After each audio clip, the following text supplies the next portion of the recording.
Hello everyone. Whether you are preparing for the 𝐶DAC entrance or any IT company's technical test, the data and databases are absolutely important. My name is Nilesh, and in this video, we are going to discuss some multiple choice questions related to the data and databases. Look at this MCQ. OLAP systems are optimized for. To answer this question, you need to know what is OLAP and OLTP. So OLAP is online transaction processing and OLAP is online analytical processing. Both are types of databases used for different software requirement. Let us take example of a bank.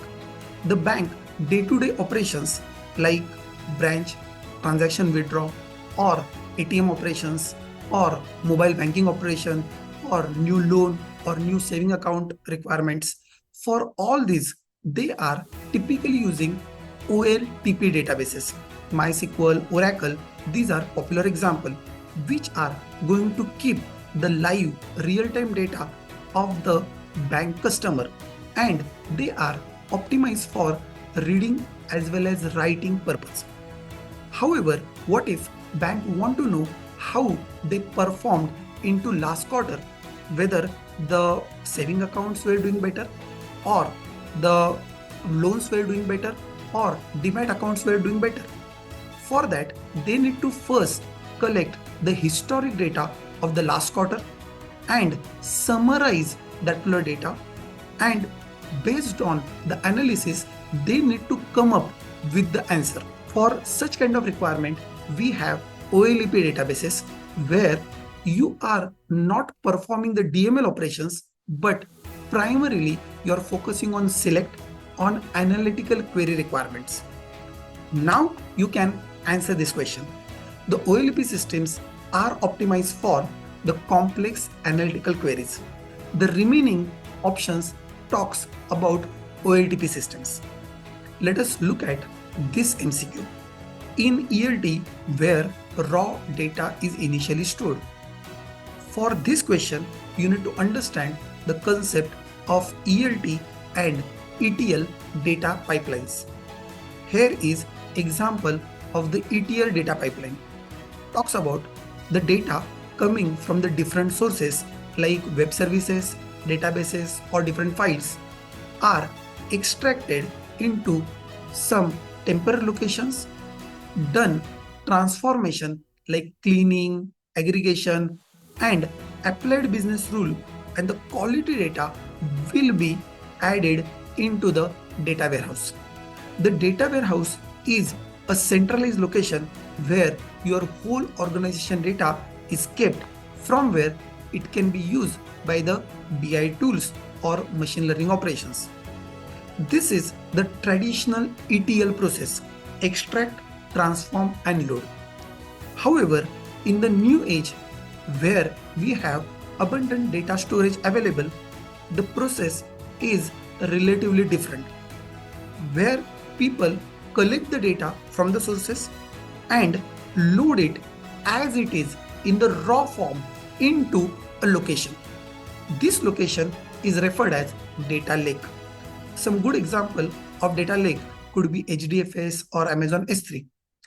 Once the raw data is made available over here, it can be transformed using Spark or other programming languages to store it into the data warehouse, which can be further analyzed by the analyst. Now that you have understood the basic difference between ETL and ELT, you can answer this question better.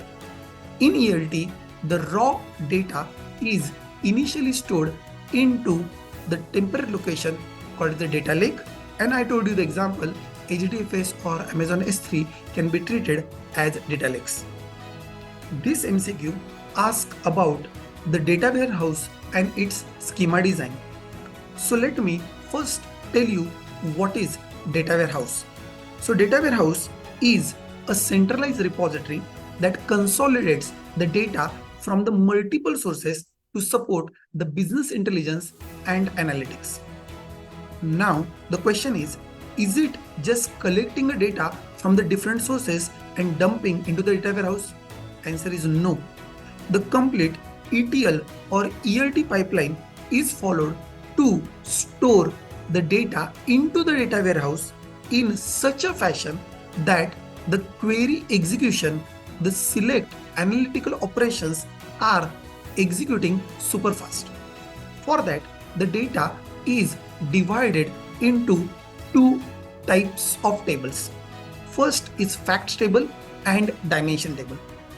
The facts table typically talks about your business numerical data like revenue, sales, and so on, while dimensions talk about the business informational data like customers, products, departments, and etc. The data has to be stored in a proper fashion. For that, the three most popular schema designs are followed: star, snowflake, and galaxy. Let me first of all talk about the star schema, where the business numeric data is kept into single fact table like employee salaries, where we are storing the salary, bonus, and other income information of the employee, but the actual employee's descriptive information is kept in a dimension table like employee name, hiring, or the job information. The department information is kept into another dimension table like department ID, department name, location, manager, and so on. And this information is about which month or which quarter or which year, that information is stored into the separate dimension table. This is star schema, which is having the minimum number of tables, and that's why your joint performance is the best. However, you must have seen that the employee contains the job detail as well. If the multiple employees are having the same jobs, then the job information get repeated again and again. Likewise, the department have locations. What if multiple departments are on the same location? Again, the location information is getting repeated into the database. To avoid this, this dimension table can be further broken into other tables. This is called as normalizing the dimension table. And this sort of modified schema is called as a snowflake schema. The advantage is the less storage you need it for the jobs, location, the repeated data is separated into the new table. The way dimension tables can be broken into multiple tables, is it possible to break the fact table into multiple tables? Answer is yes, and that is done in a third type of schema where the income is divided into the salaries table as well as commission table. In this example, the fact table is broken into multiple parts. It is called as a fact constellation schema, or it is also called as a galaxy schema. Now you can answer this below question, where a single fact table connected to the multiple dimension table without normalization. Yes, you are correct. The answer is star schema, where no normalization of the dimensions table is done. In this question, it is about the NoSQL database types. Let us first take a look at the NoSQL database types. Like first one as a document store. A good example could be the MongoDB. In document store, your one record is stored as one document in JSON or XML format. A good news is that the related data, you can see, instead of putting in a separate table, can be stored as a nested document. Then we can go on to the columnar database, or it is also called as a wide column store, where the employee information is maintained, and you can see that income is your one wide column which is broken into small columns like salary and commission. On the similar way, your name column can be split into the first name, last name, and so on. Good example of the wide column database could be HBase or Cassandra. Now let us talk about the graph database. Example of graph database is Neo4j, where the data is stored in data structure graph like employee data, department data, employee manager data stored as nodes, and their relations is represented with the ages. Here you can see that employee Smith works in department research and he reports to the manager Ford. The last type is a key value store, where you are storing the data in key value pair, and searching with the given key will be really going to be fast. In this particular case, you can store the huge amount of data. Typically, the values can be of any type. It could be strings, it could be JSON, it could be XML, or it could be even binary data. Now you can answer that which NoSQL type uses key value pair and optimize for the fast lookup. Yes, the correct answer is key value store. Let us discuss this MCQ, which is asking about the distributed systems and a CAP theorem. For this, let me first explain you what these concepts are. Distributed system means instead of running an application on a single machine, you can run that application on a set of machines connected in a network. That is called as a cluster. This is also applicable for the databases, where the data is stored into the multiple servers connected in a network. Typically, NoSQL databases follows such sort of arrangement. But for this distributed system, there are three characteristics. One is partition tolerance, second is availability, and third one is consistency. So what they are? Consider that in this network of three machines, what will happen if the network connections between node 1 and node 2 or node 2 and node 3, they are temporarily down. If the network is down, does your system stop working entirely? Answer is no. The system you want to keep working in spite of temporary network disconnection in between. Exactly this situation is called as a partition tolerance. But if the network is not connected, then definitely the data from one node will not be visible to the another node immediately. This is where the consistency comes into picture. Consistency talks about all nodes see the same data at the same time. The third thing is availability. What if the network connection is broken, will your system continue to work or it will stop working? The availability talks about you have to give certain response to the client. Due to the network breaking, you may not give the latest data, but at least you can still give the minimum or the last data available to you. This is called as availability. Let us talk about one example of WhatsApp.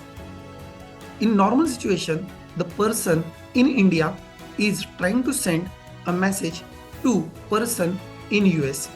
How it works? So Indian person send a message that goes to the Indian server. From there, it will go to the US server, and from there it will be sent to that person.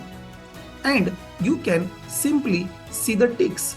Okay, the data is sent to the server, or data is delivered to the user, or you can see the blue ticks, the data is also seen by your friend into US.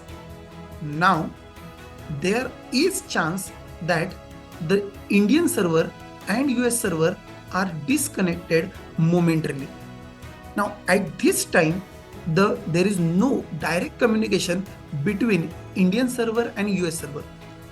Does it mean that your system will stop working? Usually not. This is called as a partition tolerance. The Indian system will work very well for the Indian customers, while US system will continue to work for the US customer. But a message sent by the Indian person will only come to the Indian server and will not be immediately made available to the US server. This is where your consistency is failed. Good news is that the system is not stopped. System is still available with the limited data or limited connections available. Not to worry, the data is not going to be lost permanently.